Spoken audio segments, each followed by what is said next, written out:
Regardez bien le ciel nocturne. Ce que vous voyez, ce n'est pas seulement un tapis de lumière scintillante et paisible, c'est une façade.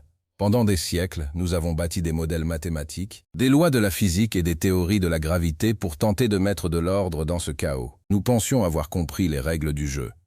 On nous a dit que l'univers est né il y a 13 milliards d'années, que la gravité attire les masses et que rien ne va plus vite que la lumière. Mais plus nos télescopes deviennent puissants, plus l'univers semble s'amuser à déchirer nos manuels scolaires. Il existe des structures si vastes qu'elles ne devraient pas exister, des signaux qui se répètent sans aucune source logique, et une mystérieuse force qui pousse tout ce que nous connaissons vers un destin invisible. Aujourd'hui, nous allons explorer 7 choses découvertes dans l'espace qui prouvent une vérité dérangeante. Nous ne comprenons absolument rien à la réalité dans laquelle nous vivons. Ce n'est pas une exagération.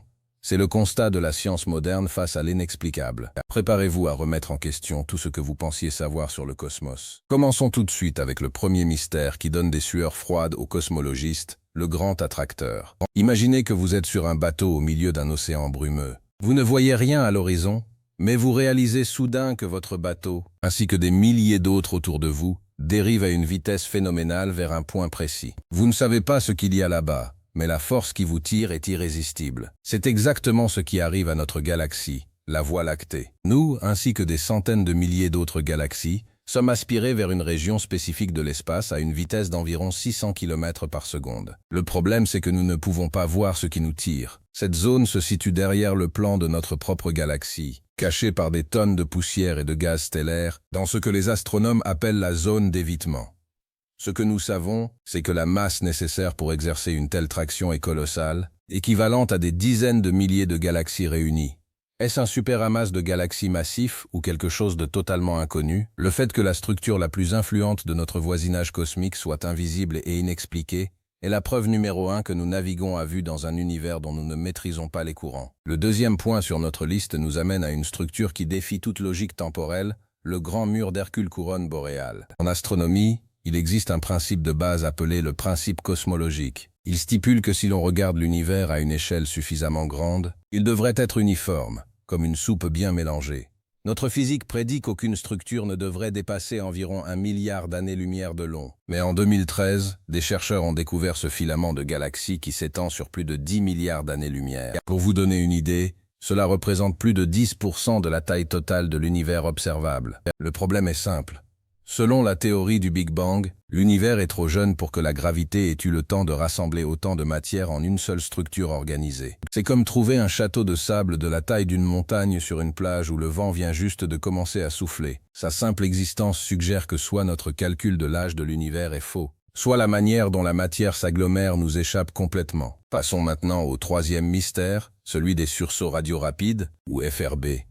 Ce sont des flashs d'ondes radio extrêmement puissants, qui dure à peine quelques millisecondes. En un clin d'œil, il libère autant d'énergie que le Soleil en plusieurs décennies. Pendant longtemps, on a pensé qu'il s'agissait d'événements aléatoires et cataclysmiques, comme l'effondrement d'une étoile. Mais nous avons découvert des sources qui se répètent. L'un de ces signaux, par exemple, revient avec une régularité de métronome tous les 16 jours. 4 jours d'activité intense, suivi de 12 jours de silence total. Cette précision mathématique est presque impossible à expliquer par des processus naturels classiques. Est-ce le champ de magnétar ultramagnétisé ou, comme le suggèrent certains scientifiques de Harvard, la signature de propulseurs géants appartenant à des civilisations technologiquement avancées? Le fait que nous ne puissions pas trancher entre un phénomène naturel exotique et une technologie extraterrestre montre l'étendue de notre ignorance face aux énergies qui traversent l'espace. Quatrième preuve de notre incompréhension, la tension de Hubble. L'univers est en expansion, cela, nous en sommes sûrs. Mais à quelle vitesse? C'est là que tout s'effondre. Les scientifiques utilisent 2 méthodes principales pour mesurer cette expansion. La première consiste à regarder le fond diffus cosmologique, l'écho lumineux du Big Bang. La seconde consiste à mesurer la distance des étoiles et des supernovas proches. Le souci, c'est que les 2 méthodes donnent des résultats différents et incompatibles. Ce n'est pas une petite erreur de calcul, c'est une divergence statistique majeure. C'est ce qu'on appelle une crise en cosmologie.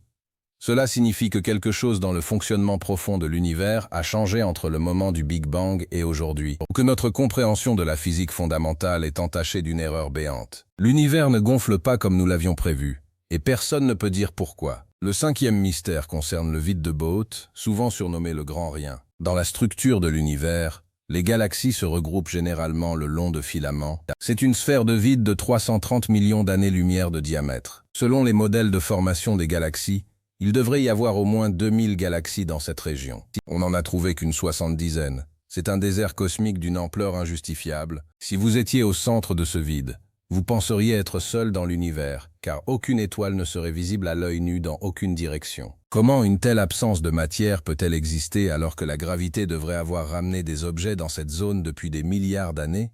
Ce vide est une blessure dans notre modèle de distribution de la matière. En 6e position, parlons de l'anomalie de la rotation des galaxies et de la fameuse matière noire. Depuis les années 70, nous savons que les étoiles situées en bordure des galaxies tournent beaucoup trop vite. Selon les lois de la gravité de Newton et d'Einstein, elles devraient être éjectées dans le vide car la masse visible de la galaxie n'est pas suffisante pour les retenir. Pour corriger cela, nous avons inventé la matière noire, une substance invisible qui constituerait 85% de la masse totale de l'univers. Le problème?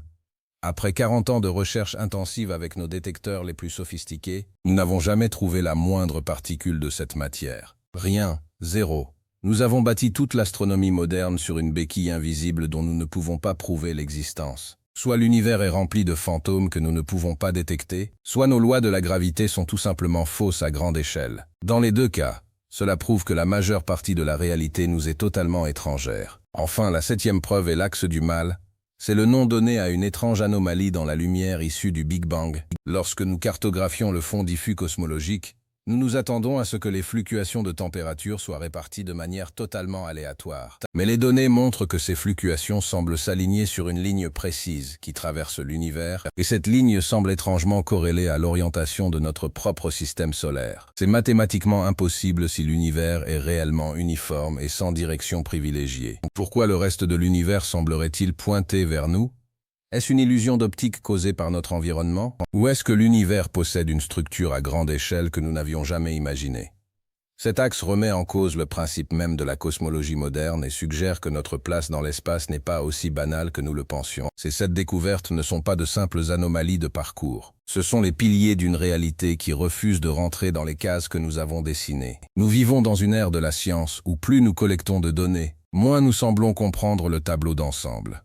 C'est à la fois frustrant et incroyablement excitant. Cela nous rappelle que nous sommes encore des enfants qui observent l'océan depuis le rivage, essayant de deviner la profondeur de l'eau en regardant simplement l'écume des vagues. Prenez le grand attracteur.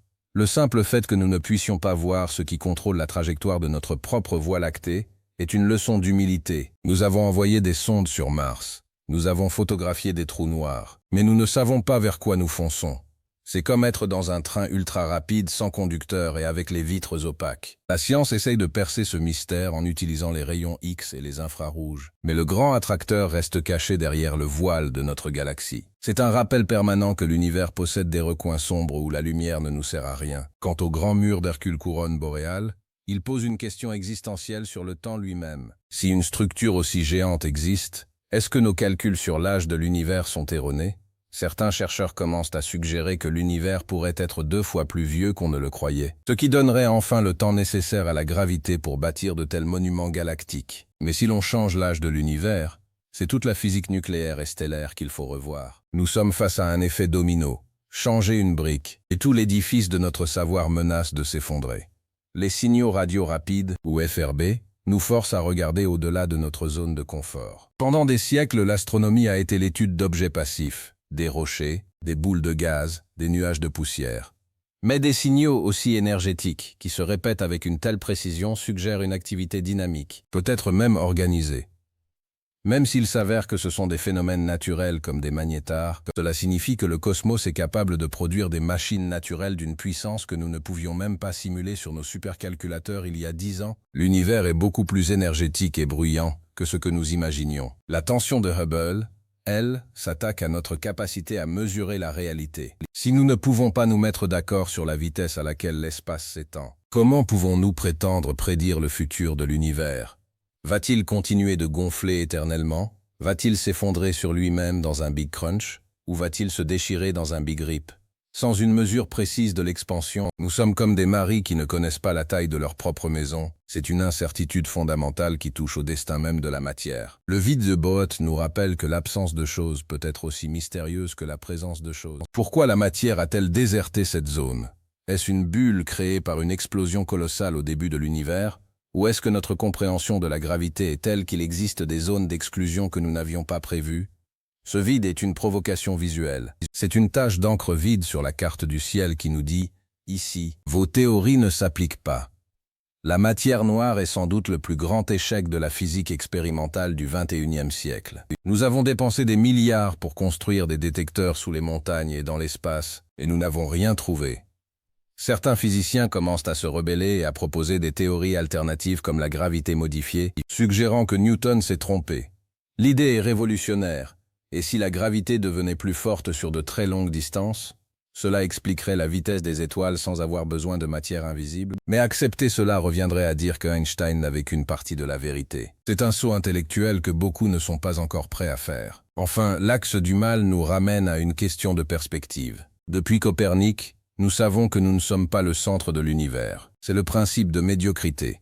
Notre position est banale. Mais si cet alignement dans le fond diffus cosmologique est réel, cela suggère que notre système solaire est aligné sur une structure universelle. C'est soit une coïncidence improbable, soit un signe que l'univers possède une géographie complexe dont nous occupons un point stratégique. C'est une idée qui bouleverse notre philosophie même de la science. Qu'est-ce que tout cela signifie pour nous? Cela signifie que nous vivons une époque charnière. Nous sommes à la fin d'un cycle de certitude. Les lois de la physique que nous avons apprises à l'école sont des outils utiles, mais elles ne sont pas la vérité ultime. Elles sont comme une carte simplifiée d'une ville immense. Elles vous aident à ne pas vous perdre dans votre quartier, mais elles sont inutiles pour explorer les terres sauvages au-delà des murs. L'univers nous force à l'humilité. Plus nous apprenons, plus nous réalisons que le cosmos est vaste, énergétique et indifférent à nos définitions. Mais c'est précisément ce qui rend l'astronomie si fascinante. Si nous avions déjà toutes les réponses, pourquoi continuerions-nous à regarder les étoiles? Chaque mystère est une invitation au voyage, chaque anomalie est une chance de découvrir une vérité plus profonde. Nous observons des planètes errantes qui flottent sans soleil, des étoiles vampires qui dévorent leurs voisines, et des trous noirs qui déchirent le temps et l'espace. Nous voyons des galaxies naître trop tôt, et l'expansion s'accélérer sans raison apparente. Tout cela forme un récit complexe dont nous ne sommes que les lecteurs débutants. Nous commençons à peine à déchiffrer l'alphabet, et nous essayons déjà de deviner la fin de l'histoire. Pensez à la technologie que nous utilisons. Le télescope James Webb nous envoie des images qui montrent des objets vieux de plus de 13 milliards d'années. Nous voyons la lumière telle qu'elle était au commencement. Et pourtant, même avec ces outils divins, l'explication nous échappe. C'est la preuve que le problème n'est pas nos yeux, mais notre esprit. Nos cadres de pensée sont peut-être trop limités pour comprendre une réalité multidimensionnelle ou une physique qui change selon les échelles. La science n'est pas un monument immuable, c'est un processus. Elle se nourrit de ses propres erreurs. Chaque fois qu'un scientifique dit « je ne comprends pas », une nouvelle porte s'ouvre. Les 7 mystères que nous avons explorés aujourd'hui sont autant de portes ouvertes sur le futur de la connaissance. Peut-être que dans 100 ans, nos descendants riront de notre concept de matière noire, comme nous rions aujourd'hui de l'idée que la Terre était plate. Il est aussi possible que l'univers soit intrinsèquement inintelligible pour l'esprit humain. Tout comme un chat ne pourra jamais comprendre le calcul intégral, peut-être y a-t-il des aspects de la réalité que nous ne pourrons jamais saisir. Mais l'histoire de l'humanité montre que nous n'avons jamais accepté de limite à notre curiosité. Nous avons décodé le génome, nous avons brisé l'atome, et nous finirons par comprendre le grand attracteur. En attendant, ces mystères nous rappellent la magie du ciel nocturne. Ils transforment chaque point de lumière en une question ouverte. L'espace n'est pas un vide froid et ennuyeux. C'est une arène vibrante de forces inconnues. C'est un spectacle permanent de puissance et de mystère dont nous avons la chance d'être les spectateurs conscients. Le grand rien de Boët nous enseigne la patience. La tension de Hubble nous enseigne le doute. L'axe du mal nous enseigne la vigilance. Chaque anomalie est une leçon de philosophie déguisée en données astrophysiques. Nous sommes de la poussière d'étoiles qui tentent de comprendre d'où elle vient, et il est normal que le chemin soit semé d'embûches. Alors, la prochaine fois que vous entendrez dire que la science a tout expliqué, souvenez-vous de ces structures de 10 milliards d'années-lumière et de ces vitesses d'expansion contradictoires. Souvenez-vous que nous ne voyons que 5% de ce qui existe réellement. L'univers est une énigme magnifique. Une boîte noire que nous essayons de crocheter avec les outils de la logique. Nous vivons sur une petite île de savoir entourée d'un océan d'ignorance. Mais c'est cet océan qui nous définit. C'est parce que l'univers est mystérieux que nous sommes des explorateurs. C'est parce que nous ne comprenons rien que nous cherchons tout. La quête de la connaissance est le plus grand voyage de notre espèce, et il ne fait que commencer. L'immensité du cosmos ne doit pas nous effrayer, elle doit nous inspirer. Chaque zone d'ombre est une promesse de découverte. Chaque signal inexpliqué est une porte vers une nouvelle physique. Nous ne sommes pas au bout de nos surprises. Au contraire, nous sommes peut-être à la veille d'une révolution scientifique majeure qui changera notre perception de la vie, du temps et de la matière elle-même. Continuez à regarder vers le haut, continuez de vous poser des questions. Ne laissez jamais la complexité de l'univers éteindre votre émerveillement, car au bout du compte, même si nous ne comprenons rien, nous sommes les seuls êtres capables de s'en rendre compte. Et cette conscience-là est peut-être le plus grand mystère de tout l'univers. La réalité est bien plus étrange que n'importe quelle fiction. Elle est vaste, énergétique, violente et silencieuse à la fois. Elle abrite des monstres gravitationnels et des déserts de lumière. Elle est le théâtre d'une pièce dont nous essayons encore de comprendre le script. Mais quel privilège d'avoir un siège au premier rang pour observer cette danse cosmique, que ce soit le grand attracteur qui nous aspire vers l'inconnu ou la matière noire qui nous entoure sans se laisser voir, chaque pièce du puzzle est essentielle. Nous n'avons pas encore le cadre complet, mais nous avons les premières couleurs. Et ces couleurs sont celles de l'infini. Ne cessez jamais de rêver d'étoiles et de chercher la vérité derrière les chiffres. L'univers vous attend, avec tous ses secrets. Et la réponse est peut-être juste là, cachée dans ce que nous ne comprenons pas encore. Merci de m'avoir accompagné dans ce voyage aux frontières du savoir. L'univers est une aventure sans fin, et chaque mystère est une invitation à aller plus loin. Restez curieux, restez attentifs aux découvertes de demain, et rappelez-vous que la science commence toujours par l'aveu de notre propre ignorance. À bientôt pour une nouvelle plongée dans les secrets de l'infini. Le ciel n'est pas une limite, c'est un point de départ.